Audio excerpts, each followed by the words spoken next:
जय हिंद साथियों। अफेंडो परिवार में आप सभी बच्चों का स्वागत है। कैसे हैं आप सभी लोग? हमारी जो सीरीज चल रही थी Vande Bharat series NTPC exam के लिए, आज उसका मॉक नंबर 2 है। हम सीधे क्वेश्चनों पर चलते हैं। देखिएगा ये क्वेश्चन नंबर फर्स्ट। क्वेश्चन दिया है कि भागफल 12 और भाजक 15 तथा शेष 7 दिया है, तो भाज्य ज्ञात करना है। तो आपको पता होना चाहिए कि भाज्य बराबर क्या होता है। भाज्य बराबर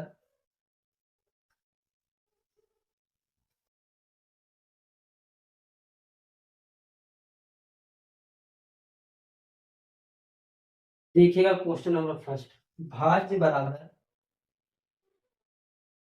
भाजक इंटू भागफल प्लस शेषफल। भाज्य बराबर जो होता है भाजक इंटू भागफल प्लस शेषफल। तो आप लोग ध्यान दो, यहाँ पर जो भाजक दिया है वो तुम्हारा दिया है 15, जो भागफल दिया है वो तुम्हारे पास दिया है 12, प्लस जो शेषफल दिया है वो दिया है 7। तो आप देखो 12 और 15 इंटू होता है 180 प्लस 7, कितना आ गया 187। इसका जो राइट आंसर है ऑप्शन नंबर बी 187।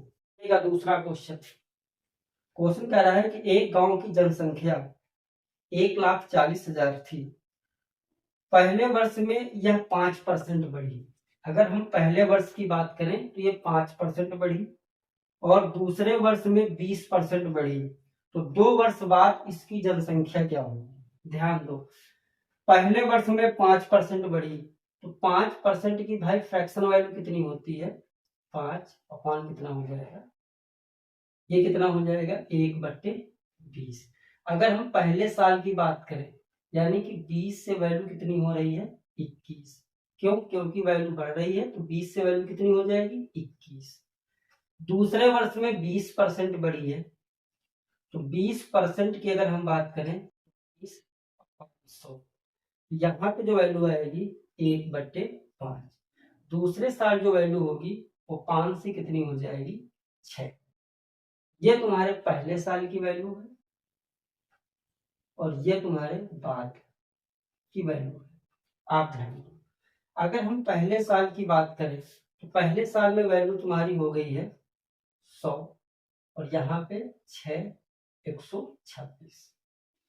पहले वर्ष में एक गांव की जनसंख्या दे रखी है, यानी कि यहाँ पे 100 की जो वैल्यू दे रखी है 14, फिर एक बराबर वैल्यू कितनी होगी? ये 0 से ये 0 खत्म, यहाँ कितना आ गया 1400। आपको बताना है कि 2 वर्ष बाद यानी कि बाद की वैल्यू बतानी है। बाद की वैल्यू कितनी दे रखी है 126। इसका मल्टीपल कराएं भाई। इसका मल्टीपल आप देखिएगा 6 चौक 24, यानी कि 4 है, 4 वाला ऑप्शन देख लीजिए 17 64। यही इसका आंसर है। बात आप लोगों को समझ में आ गई होगी। क्वेश्चन कह रहा है कि एक संख्या को 798 से भाग देने पर, एक संख्या को 798 से भाग देने पर 45 शेष बचता है। अगर आप किसी संख्या को 798 से भाग दोगे तो भाई जो शेष बचेगा वो शेष कितना बचेगा 45। शेषफल कितना बचेगा 45। कह रहा है कि उसी संख्या को 21 से भाग दिया जाए तो शेषफल क्या बचेगा। ऐसे क्वेश्चन में आपको कुछ नहीं करना है। यहाँ पे शेष कितना बचा है 45। अगर आप उसी संख्या को 21 से भाग दे दीजिए, उसी संख्या का मतलब ये संख्या, इसको भाई अगर 21 से भाग दे दिया जाए तो रिमाइंडर कितना बचेगा 21 गुना 42। कितना आ गया? शेषफल कितना आ गया भाई मेरे तुम्हारे पास 3। इसका जो राइट आंसर होगा वो कितना होगा? Option number 2। आगे देखते हैं क्वेश्चन नंबर नेक्स्ट। क्वेश्चन ये है कि यदि ए सबसे छोटा धनात्मक पूर्णांक है, यदि ए सबसे छोटा धनात्मक पूर्णांक है और संख्या जो तुम्हारे पास दे रखी है 8 7 6 4 8 5 2 9 से पूर्ण 9 यानी कि 9 से पूर्णता विभाज्य है, यानी कि ये जो संख्या है ये भाई 9 से पूर्णता विभाज्य है। तो तुमको वैल्यू जो बतानी है इसकी, यहाँ पे दिया है 17 3a + 5, इसकी वैल्यू आपको बतानी है। इस क्वेश्चन को आप कैसे करेंगे? तो सबसे पहली बात आपको ये पता होना चाहिए कि 9 से विभाज्यता का नियम क्या है। तो 9 से विभाज्यता का नियम ये होता है कि सभी संख्याओं का योग अगर 9 से विभाज्य है तो वो संख्या 9 से पूर्णता विभाज्य होगी। इसका दूसरे तरीका ये है कि आप 9 को देख लो कौन कौन सी कटने वाली है डायरेक्ट। तो यहाँ पे देखो ये 9 खत्म हो जाएगा, ठीक है। यहाँ पे 7 2 9 ये खत्म हो जाएगा। यहाँ पे देखिएगा 6, यहाँ पे 5 और 4 ये खत्म हो जाएगा, 5 और 9। उसके बाद कितना बचा? उसके बाद कितना बचा? 8 और 6 14, 14 बचा प्लस ए का मान मैं कितना मान लूं कि संख्या 9 से डिवाइड हो जाए। तो ए की जगह पे अगर भाई मैं 4 रख दूं, कितना रख दूं? 4, तो ये संख्या जो है 9 से डिवाइड हो जाएगी। क्यों? क्योंकि 14 और 4 कितना होता है? 18, और 18 9 से डिवाइड हो जाएगा। बस इतना ही करना था। ए का मान आपको पता चल गया है। यहाँ पे देख लीजिए कितना दिया है 17, यहाँ पे दिया है 3, ए का मान भाई कितना निकाला है? 4 और प्लस 5। यहाँ पे देख लीजिए 17 इंटू 4 किया 12, 12 5 17, और 17 इंटू 17 कितना होता है? 289। यही इसका आंसर है। इसका जो राइट आंसर होगा ऑप्शन नंबर 2। दिया है 7 संख्याओं का औसत 43 है। भाई 7 संख्याओं का जो एवरेज दिया है वो तुम्हारे पास कितना दिया है? 43। कह रहा कि यदि प्रत्येक संख्या को 3 से घटाया जाए तो नया औसत क्या होगा? अगर ये क्वेश्चन कहे कि प्रत्येक संख्या को 3 से घटाया जाए, अगर प्रत्येक संख्या की बात आ जाए तो इस क्वेश्चन में आपको कुछ नहीं करना है। जितनी वैल्यू घटाने या बढ़ाने के लिए कहता है वो एवरेज में आप घटा या बढ़ा दो, बस वही आंसर होता है। यहाँ पे 3 घटाने के लिए कहा है तो भाई मेरे यहाँ पे 3 घटा दीजिए, जो भी होगा वही आपका आंसर होगा। इसका जो राइट आंसर है वो 40 होगा। ये देखिएगा क्वेश्चन दिया है अंक 2 3 4 0 5 का उपयोग करके बनाई गई सबसे छोटी 5 अंकों की संख्या है। तो आपको कुछ नहीं करना है, सिर्फ भाई मेरे आप ऑप्शन देख लीजिए। यहाँ पे ऑप्शन कितने दिए हैं? 20 3 4 5। जो बी ऑप्शन दिया है तुम्हारे पास 23 0 4 5। जो थर्ड ऑप्शन दिया है 20 4 3 5। 2 2 3 4 5। आपको बतानी है कि 5 अंकों की बनी संख्या सबसे छोटी। तो भाई आप देख लीजिए, आपको कुछ नहीं करना, सिर्फ ऑप्शन से आप देख पा रहे हो कि यहाँ पे जो सबसे छोटी आपको दिख रही है 5 अंकों की संख्या ये है। आपको बनाना कैसे? देखो 2 दिया है, 3 दिया है, 4 दिया है, 0 दिया है, 5 दिया है। यहाँ से छोटे अंकों की संख्या बताओगे कि यहाँ पे 2 आ गया, यहाँ पे 0, फिर 3, फिर 4, फिर 5। यही इसका आंसर है।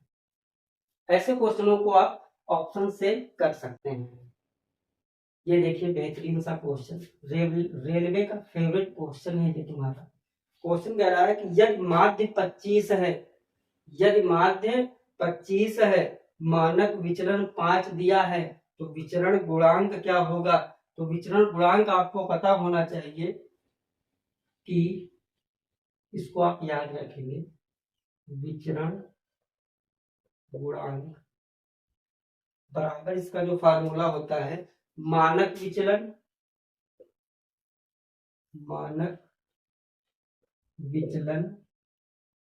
अपॉन माध्य इंटू 100। ये आपको याद करके जाना है एग्जाम में। विचरण गुणांक बराबर होता है मानक विचलन बट्टे माध्य इंटू 100। तो आप देखोगे भाई यहाँ पे जो माध्य दिया है वो माध्य कितना दिया है? 25, और यहाँ पे जो मानक विचलन है, मानक विचलन, तो मानक विचलन कितना दिया है 5। विचलन गुणांक बताना है तो भाई आप आराम से सॉल्व कर सकते हो। यहाँ पे देखो मानक विचलन कितना दिया है तुम्हारे पास 5, तो यहाँ पे हो गया 5। उसके बाद माध्य कितना दिया है 25, तो ये हो गया 25 इंटू कितना दिया है 100। पचम 25 और 5 दूनी 10, कितनी वैल्यू आ गई 20%। इसका जो राइट आंसर होगा option number A. Question number next ये देखिए, लगाने की कोशिश कीजिए आप लोग कैसे लगेगा ये क्वेश्चन। इसमें जो है आपको दिए गए आंकड़ों की माध्यिका ज्ञात करनी है। यहाँ पर जो तुम्हारे पास दिए गए माध्यम आंकड़े ज्ञात करने हैं, यहाँ पे जो वैल्यू दे रखी है 25, 18, 20, 16, 8, 10, 15, 20, 13, 30 माध्यिका निकालनी है। आप संख्याओं को देख लीजिए। सबसे पहले इसको आप किसमें लिखेंगे आरोही क्रम में, आरोही क्रम। अच्छा आरोही क्रम क्या होता है, छोटे से बड़ी की तरफ हम जाते हैं। यहाँ पे देखिए सबसे छोटी वैल्यू कौन सी है भाई 8। 8 के बाद सबसे छोटी वैल्यू कौन सी है आपके पास 10। 10 के बाद छोटी वैल्यू कौन सी होगी 13। 13 के बाद वैल्यू तुम्हारी छोटी कौन सी होगी 15। 15 के बाद वैल्यू कौन सी छोटी है 16। और 16 के बाद जो वैल्यू तुम्हारे दे रखी है वो कितनी होगी 18। 18 के बाद कितना दिया है 20, फिर कितना दिया है 20। उसके बाद वैल्यू आपके पास कितनी दे रखी है भाई 25, और 25 के बाद वैल्यू कितनी दे रखी है 30।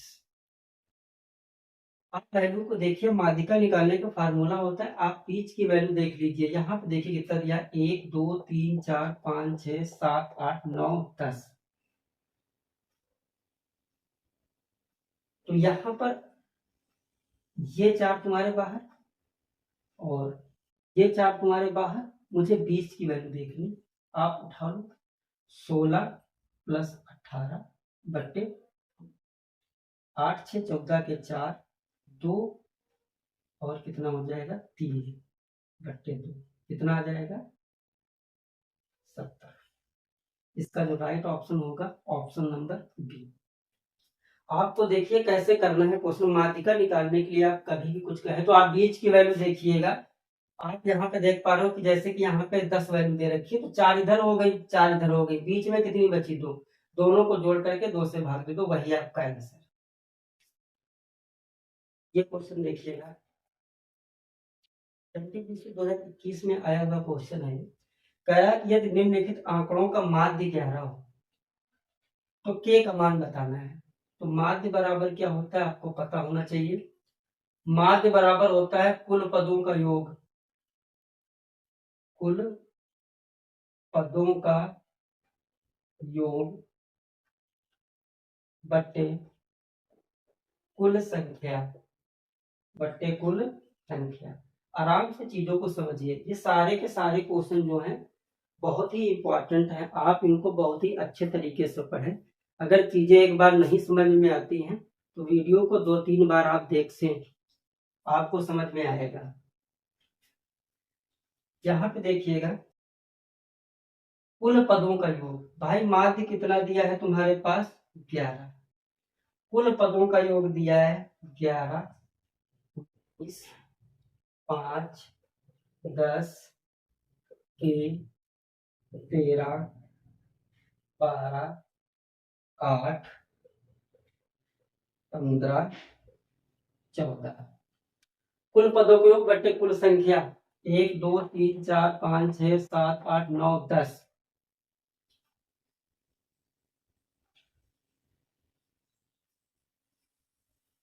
कितनी वैल्यू दे रखी है 11 19 5 10 के 13 12 8 15 14। तो यहाँ पर देखिए इसका इधर मल्टीपल होगा तो ये कितना हो जाएगा 110। यहाँ पे आप इसको ऐड कर लीजिए भाई 11 19 कितना होता है 30 5 35 10 45 8 20 160 प्लस के, यहाँ पे भाई जो के का मान आ जाएगा 110 माइनस 160, तो के बराबर वैल्यू कितनी होगी 3। देख लो, आपको ऐसे ही करना है। सारे के सारे जो क्वेश्चन है बहुत ही इंपॉर्टेंट है। आप बहुत अच्छे तरीके से चीजों को समझे भाई। अगर नहीं समझ में आता है किसी बच्चे को कोई क्वेश्चन, वो बच्चा कमेंट बॉक्स में जरूर बताए कि सर ये चीज मुझे समझ में नहीं आई, तो हम उस पर जरूर गौर करेंगे। ये देखिएगा एक बेहतरीन सा क्वेश्चन एग्जाम में आया हुआ, मेंसुरेशन का है क्वेश्चन। क्वेश्चन ये कहता है एक आयताकार कमरे में फर्श और टाइल्स बिछाने की जो लागत है वो 65 रुपए प्रति मीटर है। कितने है 65 रुपए प्रति मीटर है की दर से 9100 रुपए, कितने 9100 रुपए है। फर्श की लागत और चौड़ाई का जो अनुपात है 7:5 है। तो कमरे का फर्श का परिमाप ज्ञात करना है। यहाँ पर आप पहले लागत देख लीजिए, 65 बराबर दिया है कितना 9100, एक बराबर वैल्यू कितनी आएगी भाई, यहाँ पर 13 से काट लो, 13 बचे 65 और 13 सते 91, 700 हुआ, 5 का नम 5, यहाँ पे बचा कितना 2, तो 5 20, वैल्यू कितनी आ गई 140। उसके बाद लंबाई और चौड़ाई जो दे रखी है 7:5, तो भाई आपको पता है कि जो आयत का क्षेत्रफल होता है, आयत का क्षेत्रफल क्या होता है L इंटू बी। तो यहाँ पे जो लंबाई दे रखी है वो 7x और यहाँ पे b जो दे रखा है वो तुम्हारे पास दिया है 5x।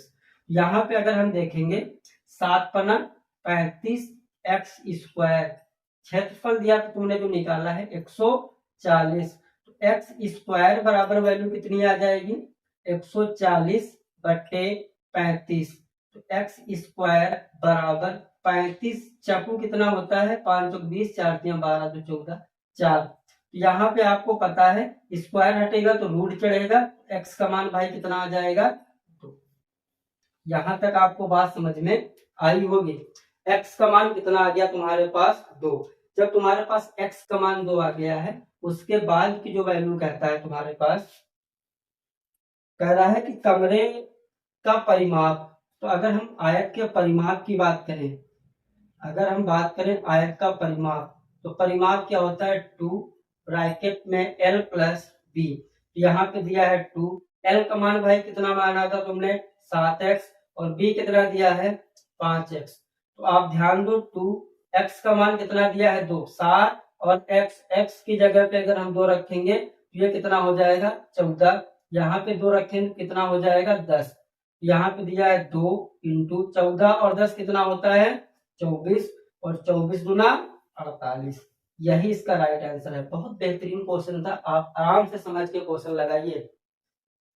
ये देखो क्वेश्चन कह रहा है, इसमें आपको करना कुछ नहीं है। ये देखो क्वेश्चन दिया है तुम्हारे पास 22, कितना दिया है 5 प्लस, फिर आपके पास कितना दिया है 20 भागित 4 प्लस 12 माइनस। इस टाइप का क्वेश्चन अगर आपके पास आता है एग्जाम में, तो आप हमेशा याद रखना इस क्वेश्चन को हमेशा पीछे से सॉल्व करते हैं। तो यहाँ पर देखिए सबसे पहले क्या दिया है भाग, आप बोर्ड मार्क्स पढ़े होंगे, तो सबसे पहले आप क्या देंगे भाग, ध्यान दो। तो 20 को इससे भाग देंगे भाई कितना आ जाएगा 5, और यहाँ पे दिया कितना है 12, तो 12 और 5 कितना हो जाएगा 17, और 17 में 1 करेंगे कितना हो जाएगा 16, और 16 भाई किसका मान होता है 4, तो ये 4 यहाँ पे ऐड हो जाएगा, तो 5 और 4 कितना हो जाएगा 9, 9 किसका होता है भाई 3 का, तो 22 और 3 कितना हो जाएगा 25, और 25 कितना होता है 5 का। बस यही आंसर है।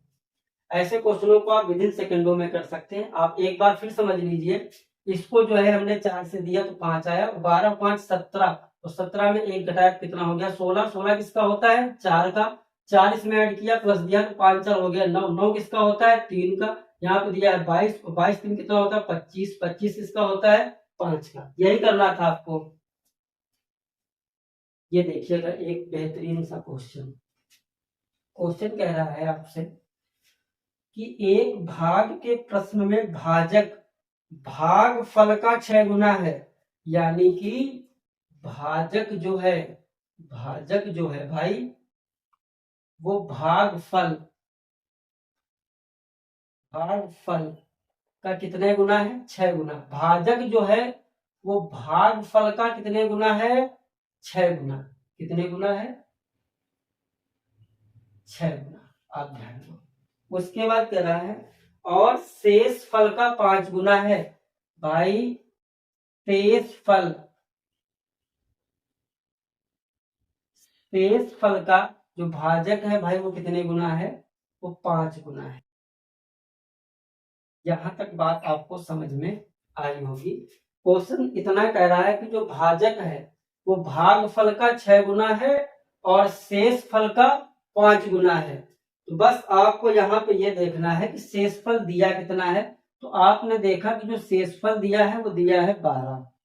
तो 12 का अगर हम 5 गुना करेंगे तो भाजक कितना आ जाएगा? 60। होगा कि नहीं होगा भाई? देखो 5 गुना दिया है तो इसका 5 गुना कितना हो जाएगा? 60। और भागफल जो दिया है वो 6 गुना, इसका भाजक जो है 6 गुना। यहाँ पे दिया है 60 और यहाँ पे दिया है 6। इसका अगर 6 गुना करेंगे तो कितना आ जाएगा भागफल? 10, क्योंकि 10 छका 60। भाई देखो अगर ये 10 है तो ये 60 है, तो भागफल का ये 6 गुना होगा कि नहीं 60। तो यहाँ पे शेषफल दिया है कितना? 12, तो इसका दिया था 5 गुना, तो 12 का 5 गुना कितना आ गया? 60। बस आपको कुछ नहीं करना है। इसके बाद आपको पता है कि भाज्य बराबर क्या होता है? भाजक इंटू भागफल प्लस शेषफल। तो यहाँ पे देखिए भाजक कितना दिया है? 60 इंटू भागफल कितना दिया है? 10 और शेषफल कितना दिया है? 12। तो आप देख लो कितना हो गया?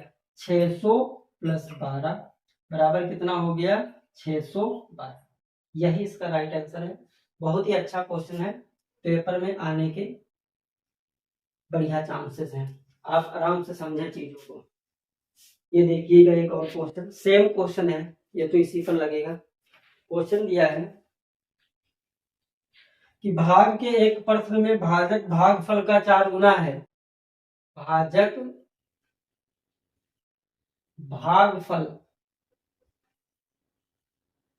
भागफल का कितने गुना है?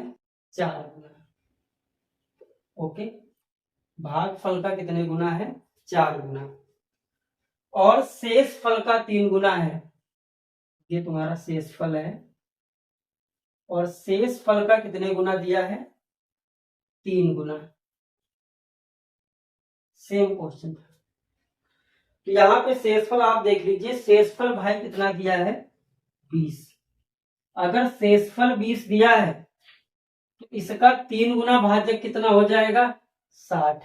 अगर भाजक 60 हो गया तो ये इसका 4 गुना है, यानी कि भागफल कितना रहा होगा? 15, क्योंकि 15 चक 60, तो ये 4 गुना है इससे, यानी कि भागफल कितना रहा होगा? 15। उसके बाद भाज्य ज्ञात करना है। तो आपको भाज्य का फार्मूला अब तक याद हो गया होगा। भाज्य बराबर होता है भाजक इंटू भागफल प्लस शेषफल। यहाँ पे जो भाजक दिया है भाई वो तुम्हारे पास दिया है 60 इंटू भागफल दिया है वो दिया है 15 और शेषफल कितना दिया है? 20। तो 15 छक्का 90, यानी कि 900 प्लस 20। यहाँ पे आंसर जो तुम्हारा आ गया 920। इसका जो राइट आंसर है वो तुम्हारा दिया है डी ऑप्शन।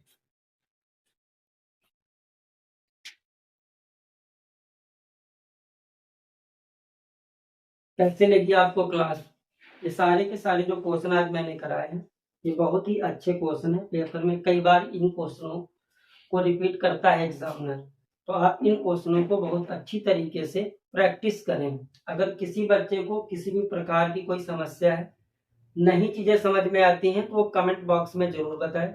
उन पर हम देखेंगे और उनके अनुसार हम क्लास को और अच्छे से पढ़ाने की कोशिश करेंगे। बाकी आपको कैसी क्लास लगी आप कमेंट बॉक्स में जरूर बताएं। बाकी आपका चैनल है, इस चैनल को आप सब्सक्राइब, लाइक और कमेंट जरूर करें। धन्यवाद।